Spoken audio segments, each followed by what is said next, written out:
Hello everyone, this is doctor Monisha and welcome back to my channel self learning.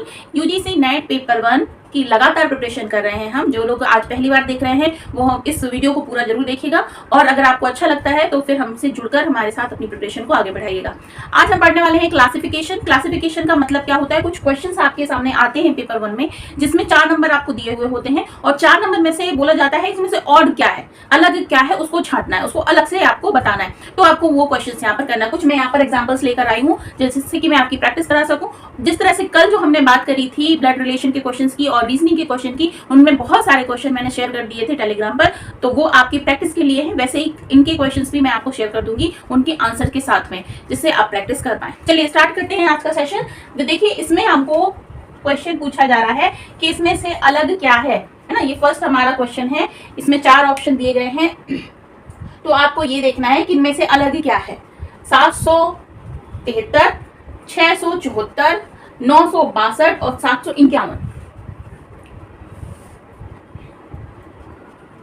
इनको हमें अलग अलग तरह से देखना है कि भाई अलग क्या हो सकता है। तो सबसे पहले तो तरीका होता है कि देख लीजिए सम है या विषम है ना। सम और विषम का मतलब तो समझते हैं ना, जिसमें 2 से विभाजित होता है कोई अंक तो वो सम कहलाता है और 2 से विभाजित नहीं होता है तो विषम कहलाता है। और अभाज्य और भाज्य संख्या, अभाज्य का मतलब हो जाता है जो कंप्लीटली किसी भी नंबर से कटती नहीं। जैसे 7 है, 7 केवल किससे कटेगा, 7 से ही कटेगा, है ना। 7 को किसी और संख्या से विभाजित नहीं किया जा सकता, तो 7 क्या हो जाता है, अभाज्य नंबर हो जाता है ना। और जो 2 से डिवाइड हो जाती है नंबर, जैसे 2, 4, 6, 8 यहाँ से लेकर 10, तो ये क्या हो जाते हैं, सम संख्याएं। सम संख्याओं को पहचानने का तरीका क्या होता है, जिनके इकाई के अंक पर, मतलब वंश जिसको कहते हैं, वंश के नंबर पर 2, 4, 6, 8 और या फिर 0 होता है, वो संख्या सम संख्या कहलाती है, जिसको इवन नंबर कहते हैं। और जिनमें ये किनारे नहीं होता है इकाई के स्थान पर, वो विषम संख्या कहलाती है, उसमें 2 से भाग नहीं जाता। ठीक है, तो यहाँ पर हमको कुछ ऐसे ही नियम दिमाग में रखकर हम करेंगे क्या, क्वेश्चन को सॉल्व। तो देखिए पहले हम देख लेते सम विषम का। तो देखिए ये तो सम संख्या नहीं है, ये सम है, ये सम है, बट ये भी नहीं है, तो एक होना चाहिए ना अलग, तो नहीं है। ठीक है, अभाज्य संख्या देख ली जाए तो भाज्य संख्या भी नहीं है, सारी की सारी 2 तो भाज्य संख्या कहला रही है। ठीक है, तो और क्या किया जाए, चलिए टोटल करके देख लेते हैं, कहीं ऐसा तो नहीं है टोटल एक जैसा हो रहा हो। तो 7 और 7 14 और 3 14, 15, 16, 17, कितना आ रहा है जोड़, 17। 6 और 7 कितना होता है, 13। 13 और 4 क्या होता है, 17। 9 और 6 क्या होता है, 15। 15 और 2 क्या होता है, 17। 7 और 5 12 और 1 13। भाई इसका तो सम अलग आ रहा है, तो ऑड वन नंबर क्या हुआ, यही हुआ। तो आंसर क्या हुआ हमारा, ठीक है, आंसर नंबर 4। चलिए सेकंड वाला क्वेश्चन देख लेते हैं। इसमें भी हमको यही देखना है कि कौन सा नंबर अलग हो रहा है। 590, 695, 776 और 515। बहुत इजी है, बहुत ज्यादा इजी है। कैसे इजी है कि कुछ कॉमन चीजें नजर आ रही हैं। तो देखिए जैसे 2 का विभाज्यता का नियम होता है कि जब इकाई के अंक में 2, 4, 6, 8 और 0 होता है तो वो 2 से डिवाइडेड होता है। इसी तरह से अगर इकाई यानी कि वंश के स्थान पर 0 या 5 होता है तो 5 से पूरी तरह से डिवाइड हो जाता है। वो 5 की विभाज्यता का नियम है ना। तो ऐसे नंबर देखो, ये 0 5 से डिवाइड हो सकता है, ये 5 से डिवाइड हो सकता है और ये भी 5 से डिवाइड हो सकता है, क्योंकि इसके लास्ट में क्या है, 0 है, इसके 5 है, इसके भी 5 है, बट इसकी नंबर क्या है, 6 है, इसलिए ये 5 से डिवाइड नहीं होगा। तो ऑड नंबर क्या कहलाया आपका, आंसर 3। ठीक है, चलिए नेक्स्ट क्वेश्चन देख लेते हैं। 468, 432, 678 और 276।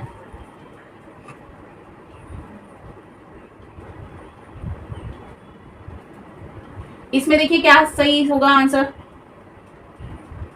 देखो 8, 2, 8, 6, 2 से सभी के सभी 2 से विभाजित है ना। 2 का टोटल करके देख लेते हैं, 4 और 6 8, 4 और 6 10 और 8 18 और 4 और 3 7 और 2 9, 6 और 7 13 और 8 नहीं भाई अलग अलग है सबके टोटल।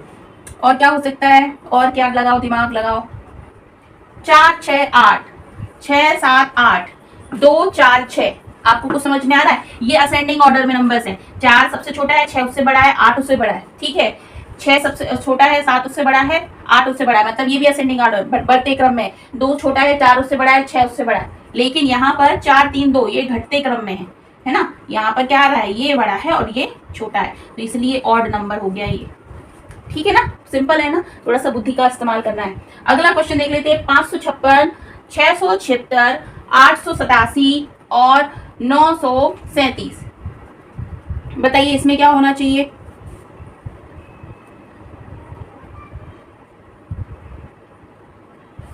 क्या कुछ कॉमन नजर आ रहा है सब में?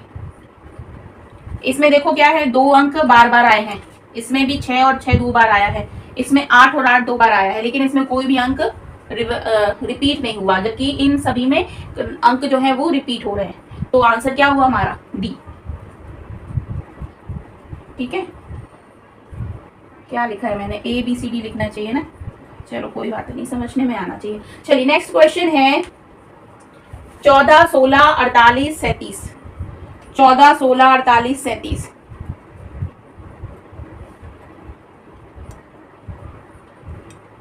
देखो क्या चीज डिफरेंट है। 14 4 और 1 5, 6 6 और 1 7, 8 और 4 12, 12 मतलब 2 और 1 3, 7 और 3 10। ये टोटल तो नहीं हो रहा है। हाँ, एक चीज लग रही है मुझे, इसकी इकाई के स्थान पे 2 है, इसकी 6 है, इसके 8 है और इसके क्या है 7 है। मतलब 1 2 3 ये तीनों संख्याएं क्या है? सम संख्या, इवन नंबर है। बट 37 जो है वो क्या है आपका? ऑड नंबर है, इसलिए वो आंसर भी क्या कहलाएगा? ऑड है, मतलब वही हमारा राइट आंसर होगा। नेक्स्ट क्वेश्चन है 15 11 19 23। 15 11 19 23। चलो बताओ जरा क्या हो सकता है उसका उत्तर?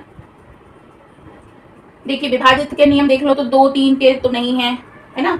2 का नहीं है, 5 का भी नहीं है,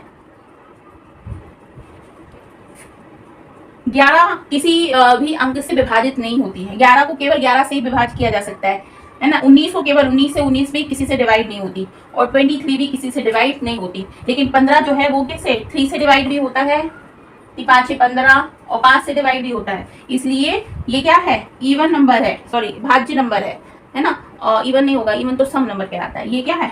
विभाजित नंबर है, मतलब इसमें भाग चला जाता है। ठीक है, तो आंसर भी हमारा यही होगा। चलिए आगे बढ़ते हैं। नेक्स्ट क्वेश्चन है 9 13 23 54। 9 13 23 54। देखो इसमें भी वही चीज आ रही है। 9 2 से डिवाइड नहीं होता है, 13 2 से डिवाइड नहीं होता है, 23 भी 2 से डिवाइड नहीं होता, लेकिन इसके इकाई के अंक में 4 है, इसका मतलब है ये 2 से विभाजित हो जाएगा। तो यही हमारा ऑड नंबर हो गया। ठीक है, चलिए कुछ क्वेश्चन और कर लेते हैं, फिर मैं आपको प्रैक्टिस के क्वेश्चन दे दूंगी। तो चलिए कुछ और क्वेश्चन आ गए हमारे सामने, इनको हम सॉल्व कर लेते हैं। 27 56 64 512। क्या होगा इसका उत्तर?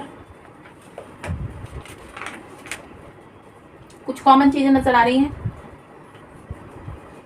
देखिए ये इसमें से सभी जो हैं वो क्या है?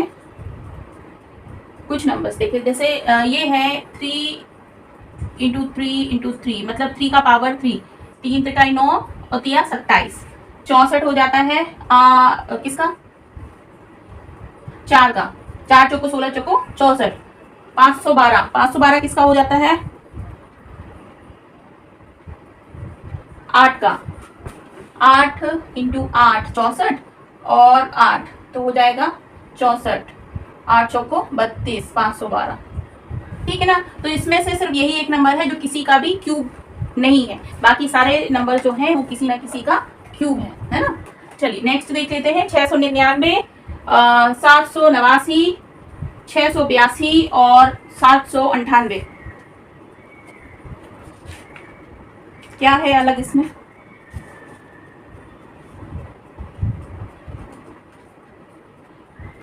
अच्छा, आपको विभाज्यता के नियम नहीं बताए हैं मैंने, विभाज्यता के नियम मैं बता देती हूँ। 2 का तो बता दिया है ना? 2 का नंबर क्या होता है? विभाज्यता का कैसे चेक करेंगे? किसी भी नंबर में 2 का भाग चला जाएगा या नहीं, अगर उसके इकाई अंक में यानी कि वंश के नंबर पे, ये जो होता है ना वंश टेंस, इस तरह से आगे बढ़ते हैं ना, इकाई, दहाई, सैकड़ा, हजार, 10,000, लाख, 10 लाख, इसीलिए कि वंश टेंस 100 1000 इस तरह से आगे बढ़ते हैं।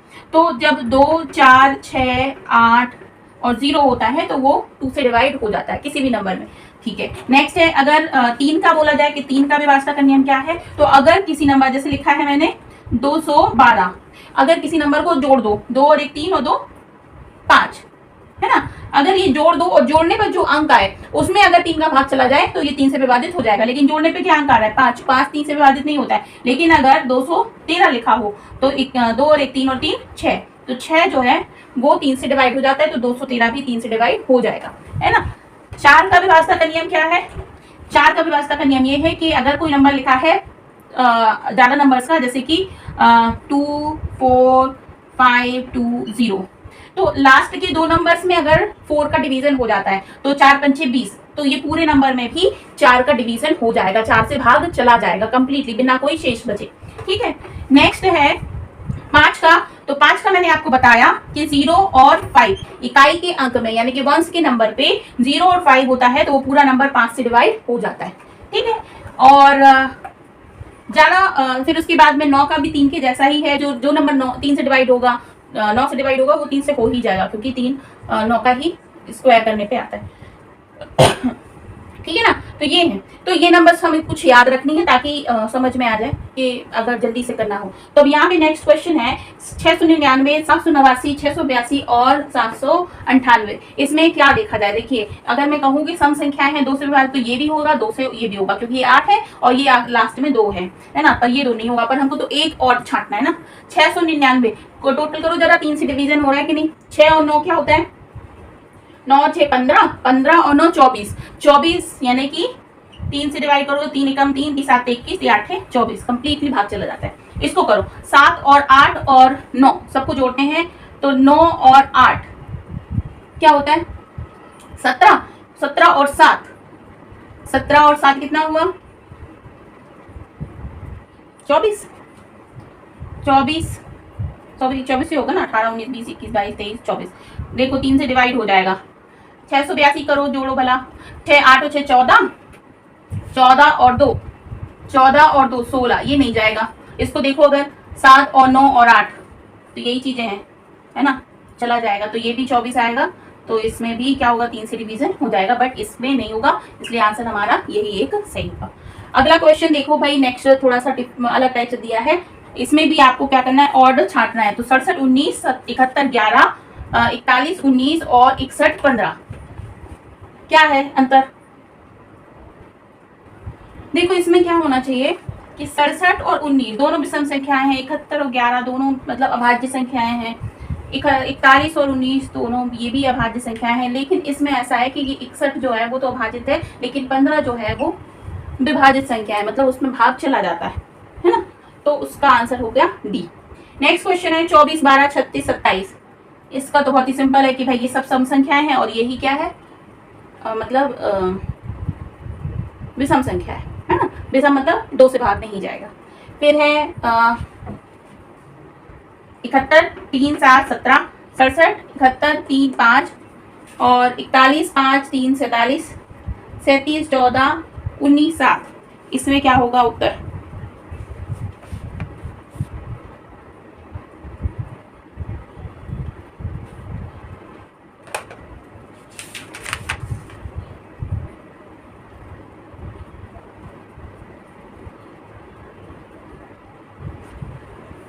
इसमें भी वही चीज है भाई। देखो सभी में क्या है? ये विषम संख्या है, ऋण संख्या जिनको कहते हैं। विषम नहीं, ऋण संख्या, अभाज्य संख्या, जिसमें किसी का भाग भी नहीं जाता है। ना 71 में जाएगा, ना 3 में जाएगा, ना 7 में जाएगा, ना 17 में, है ना। लेकिन यहाँ पर 14 जो है वो एक सम संख्या है, तो यही क्या है? ऑड नंबर नजर आ रहा है ना। तो इस तरह से हम ये क्वेश्चंस करते हैं और इस तरह से ही क्वेश्चंस आते हैं। बहुत ज़्यादा टफ नहीं है, बस थोड़ा सा प्रैक्टिस की ज़रूरत होती है और समझ में आने लगता है, दिमाग चलने लगता है। तो 10 12 15 24 जितने भी क्वेश्चंस होंगे वो आप करना। तो करने से क्या होगा? प्रैक्टिस बढ़ेगी और प्रैक्टिस बढ़ने से अगर ऐसे ही क्वेश्चंस आते हैं तो मन में दिमाग में ना ख्याल आने लगते हैं कि ये भी हो सकता है, देखो ये टेस्ट करके देख लो, ये हो सकता है, ये टेस्ट करके देख लो। मतलब हिट एंड ट्राई करके हम बहुत सारी जो ट्रिक्स होती हैं वो देखते हैं और उसके बाद में कोई ना कोई तो हिट कर ही जाती है और सही तरीके का आंसर हमें मिल जाता है। तो ये क्वेश्चन मैं आपको शेयर कर दूंगी टेलीग्राम पे और आप प्रैक्टिस कीजिएगा। स्टार्ट करते हैं आज का सेशन, जिसमें पहला क्वेश्चन हम लेते हैं जो कि है आपका युक्ति संगत तर्क से, यानी कि जो न्याय तर्क या सर्वोत्तम तर्क जो कहलाते हैं वो हैं, जिसमें आपको अपनी बुद्धिमत्ता से आंसर्स देने हैं। पहला क्वेश्चन आता है कि किसी खेत में सांप एवं गिद्ध चूहा का शिकार करते हैं, तो खेत में जंगली कुत्तों को छोड़ दिया जाए तो इसका तात्कालिक प्रभाव क्या होगा? सांपों की संख्या में वृद्धि, चूहों की संख्या में कमी, सांपों की संख्या में कमी या गिद्धों की संख्या में कमी। तो देखिए ऐसा है कि अगर सांप और गिद्ध चूहों का शिकार करेंगे तो खेतों में सांप बढ़ जाएंगे या गिद्ध बढ़ जाएंगे, दोनों ही कंडीशन खेत के लिए खराब हो सकती है। इसलिए जंगली कुत्तों को अगर छोड़ दिया जाएगा तो ना सांप रहेंगे और ना ही चूहे रहेंगे, और गिद्धों की संख्या में भी कमी आ जाएगी और चूहों की संख्या में तेजी से कमी आएगी, जिससे खेत जो है वो सुरक्षित हो जाएगा। तो इसका आंसर होना चाहिए बी। ठीक है, नेक्स्ट क्वेश्चन आते हैं हम। प्लेटिनम धातु चांदी से अधिक कीमती है क्योंकि चांदी की तुलना में अधिक सफेद होती है, ये अधिकतर विरलतर है, मतलब कि कम मिलती है, ये अधिक भारी है, ये कठोर है।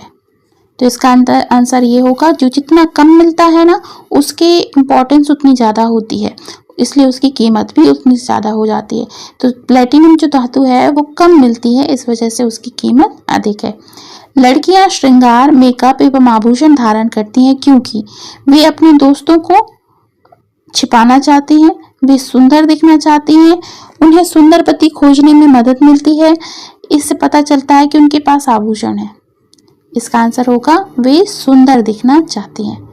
ठीक है, बहुत ही सिंपल से लॉजिक्स हैं जो थोड़ा सा समझ करके हम लगा सकते हैं। नेक्स्ट क्वेश्चन पर आते हैं।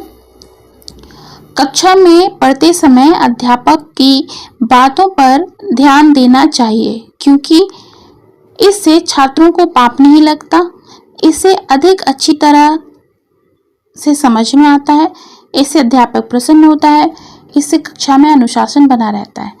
अगर आप ध्यान से पढ़ेंगे तो आपको अच्छी तरह से समझ में आएगा। नेक्स्ट क्वेश्चन है, एक सुनसान रोड से आप अपने गंतव्य स्थल की ओर प्रस्थान करते हैं। बीच रास्ते में आपको लुटेरे एक सशस्त्र दल के साथ रोककर अंगूठी, सोने की चेन और आपका बटुआ मांगा। इस परिस्थिति में आप क्या करेंगे? शोर मचाएंगे, वहां से भाग निकलेंगे, उनको डांट लगाते हुए कहेंगे हम तुमको नहीं जानते, उनको सोने की अंगूठी, चेन और बटुआ आसानी से दे देंगे। बताइए आप क्या करेंगे?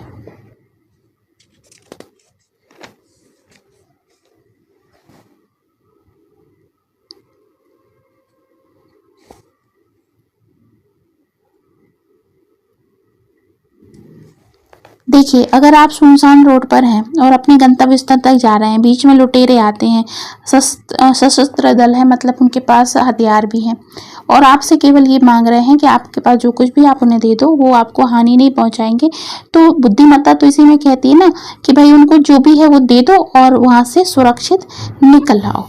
तो आंसर यहाँ पर ये होगा। अगला क्वेश्चन है, लोग अपने जूतों पर रबड़ का सोल लगवाते हैं क्योंकि वे आवाज कम करते हैं, वे अधिक दिन चलते हैं, रबड़ चमड़े की अपेक्षा अधिक छिद्रित होती है, वे सस्ते होते हैं। आंसर नंबर सी, क्योंकि वो अधिक छिद्रित होते हैं और इस वजह से पैर जो हैं वो आपके उनमें पसीना नहीं आता है। मेनली बात ये होती है ना, पसीना नहीं आता, हवादार हो जाते हैं। चलिए अब क्वेश्चन आते हैं, जैसे कि हमने कल भी एक क्वेश्चन किया था जिसमें हमें पढ़ना क्या है, कुछ तर्क आपको दिए हुए होते हैं और उसमें ये बताना पड़ता है कि केवल एक सही है या दो सही है या एक और दो दोनों सही है या ना एक सही है और ना ही दूसरा। ठीक है, क्वेश्चन पहला नंबर है, क्या भारत में विलास होटल का मतलब क्या होगा, लग्जरी होटल्स पर प्रतिबंध लगा देना चाहिए? ठीक है, अब ये तो हो गया कथन। अब तर्क देखिए क्या लिखा है। हाँ, ये ही वे स्थान हैं जहां से अंतर्राष्ट्रीय अपराधी गतिविधियां संचालित करते हैं, नहीं संपन्न विदेशी पर्यटकों के रहने के लिए कोई स्थान नहीं बचेगा। चलिए बताइए इसका क्या आंसर होगा। क्या ये दोनों तर्क सही हैं या दोनों तर्क अपने आप में गलत हैं? क्या है क्वेश्चन का आंसर?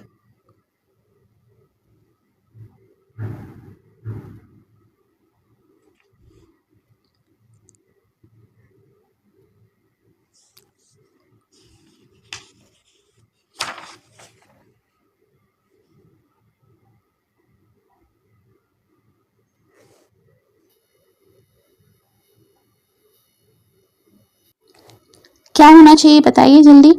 देखिए ऐसा है कि जो तर्क 1 है वो क्या कह रहा है कि प्रतिबंध इसलिए लगा देना चाहिए क्योंकि अपराधी वहां ठहरते हैं और गतिविधियां शामिल करते हैं। तो अपराधी तो कहीं भी ठहर कर अपनी अपराधी गतिविधियां डाल सकते हैं। जरूरी है कि वो लग्जरी होटल में ही ठहरे, वो कहीं और भी ठहर सकते हैं, कहीं रूम रेंट पर लेकर ठहर सकते हैं, या फिर कहा जाए तो किसी भी जगह ठहर सकते हैं।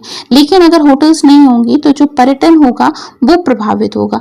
जो विदेशी पर्यटक आएंगे वो कहाँ पर रहेंगे, कहाँ रुकेंगे। इसलिए तर्क यहाँ पर क्या है कि दूसरा वाला जो तर्क है ना वो प्रबल है ना, इसलिए आपको सेकंड वाले तर्क के साथ जाना चाहिए। ठीक है, चलिए नेक्स्ट क्वेश्चन पे आते हैं। कथन क्या है, क्या बच्चों को हिंसा से भरी सिनेमा, पिक्चर या फिल्में देखना चाहिए? पहला तर्क है हाँ, इससे उनके व्यक्तित्व में साहस का पुट बढ़ता है। दूसरा नहीं, इससे इनकी संवेदनशीलता और मानसिकता पर बुरा प्रभाव पड़ता है। क्या सही है बताइए।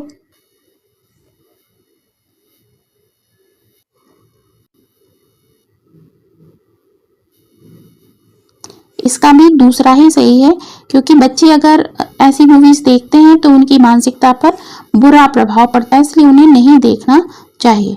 ठीक है, नेक्स्ट क्वेश्चन आता है, क्या अमेरिकी तकनीक रूसी तकनीक से बेहतर है? ये बताइए कौन सा सही होगा इसमें आंसर। तर्क पहला है हाँ, अमेरिका रूस से बड़ा देश है।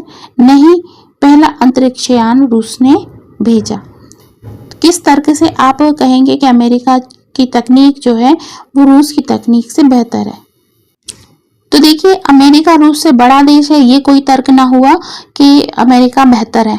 और पहला अंतरिक्ष यान भेजा है, इसलिए ये कोई तर्क नहीं हुआ कि रूस बेहतर है। तो इसका सही आंसर क्या होगा? इसका सही आंसर होगा कि ना तो प्रबल 1 है और ना ही प्रबल 2 है। दोनों में से कोई भी एक भी प्रबल नहीं है ना। चलिए नेक्स्ट क्वेश्चन पर आते हैं। अब ये है कि यदि एक में पूर्व धारणा अंतर्निहित है, दो में अंतर्निहित है, दोनों में है या दोनों में नहीं है। ठीक है, तो क्वेश्चन नंबर पहला है जिसका कथन दिया हुआ है कि अत्यधिक मांग देखते हुए जो भी व्यक्ति प्रोग्राम की टिकट खरीदने आए उसे 5 से अधिक टिकट नहीं दी जाएगी। पूर्व धारणाएं देखो क्या है, प्रबंधकर्ता अधिक टिकट नहीं बेचना चाहते, कोई भी व्यक्ति 5 से अधिक टिकट नहीं खरीदना चाहता। बताइए क्या होना चाहिए?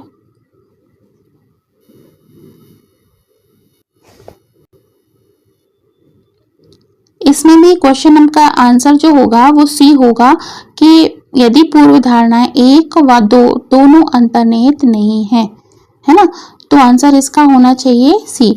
क्योंकि ऐसा कोई बात नहीं है कि क्यों नहीं होता, क्यों टिकट नहीं देना चाहिए, इसलिए भी नहीं कि कोई खरीदना नहीं चाहता है, इसलिए भी नहीं कि भाई ज़्यादा टिकट बेचना नहीं चाहता है।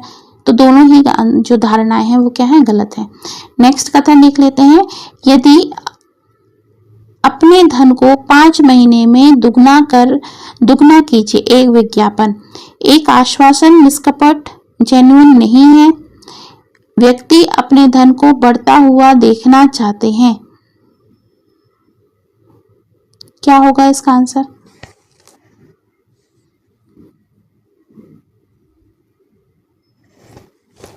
हर व्यक्ति इस तरीके के आकर्षण वाले जो विज्ञापन होते हैं उनसे किस लिए अट्रैक्ट होता है? क्योंकि हर व्यक्ति चाहता है कि वो अगर 100 रुपये जमा कर रहा है तो 200 हो जाए जल्दी से जल्दी, हर कोई चाहता है। इसलिए इसमें भी क्या कथन होगा, दूसरा कथन सत्य होगा कि यही दूसरी जो धारणा है वो क्या है, अंतर्निहित है। इस वजह से दूसरा कथन यानी कि इसका आंसर क्या होगा, बी होगा, है ना।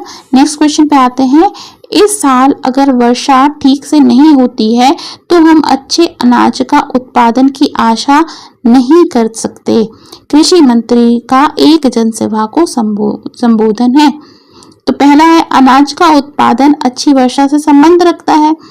सरकार ने वर्षा नहीं होने की स्थिति में कृषि की जरूरतों की दूसरी व्यवस्था नहीं की।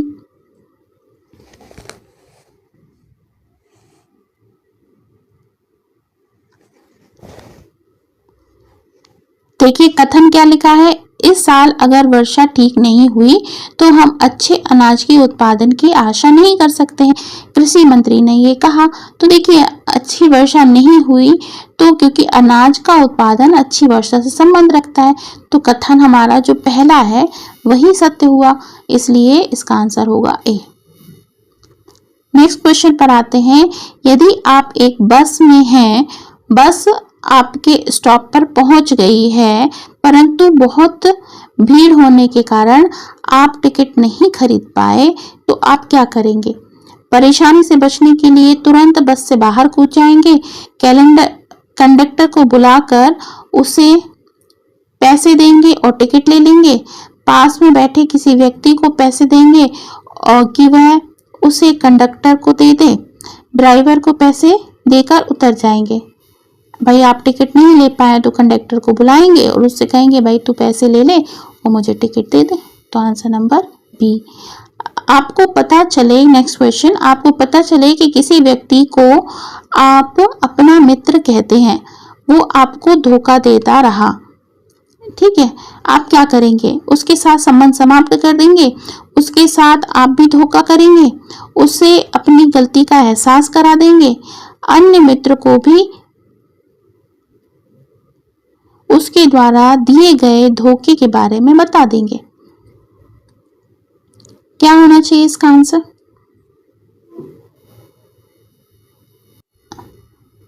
आंसर्स आपको वो देखने हैं जो लॉजिकली सही हो। आपको क्या सही लगता है उस पे आंसर नहीं जाना चाहिए, है ना। तो यहाँ पर उसके साथ संबंध समाप्त कर देंगे, ये कोई बात ना हुई। उसके साथ आप भी धोखा करेंगे, ये भी गलत बात है। उसको अपनी गलती का एहसास दिलाएंगे, उसको गलती का एहसास आपको दिलाना चाहिए। अन्य मित्रों को उसके धोखे के बारे में बता देंगे, ये भी कोई बात नहीं। तो आंसर नंबर होगा सी। अब नेक्स्ट है, आपके मित्र ने अपनी शादी में निमंत्रण नहीं दिया, क्या आप करेंगे? आप इसका बदला लेंगे और उसे अपने यहाँ के किसी कार्यक्रम में निमंत्रण नहीं देंगे, उसकी शादी में शामिल हो जाएंगे, उसे तार टेलीफोन द्वारा अपनी शुभकामनाएं भेज देंगे, संपूर्ण घटना की उपेक्षा करके उसे भुला देंगे।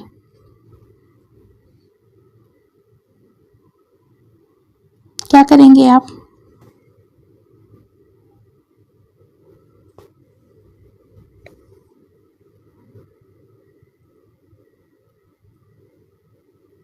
देखिए आपका वो मित्र है और मित्र के साथ साथ में हो सकता है कि वो किसी भूल की वजह से अपनी शादी का इनविटेशन नहीं दे पाया हो, है ना। अगर वो आपका दोस्त है तो आपको क्या करना चाहिए?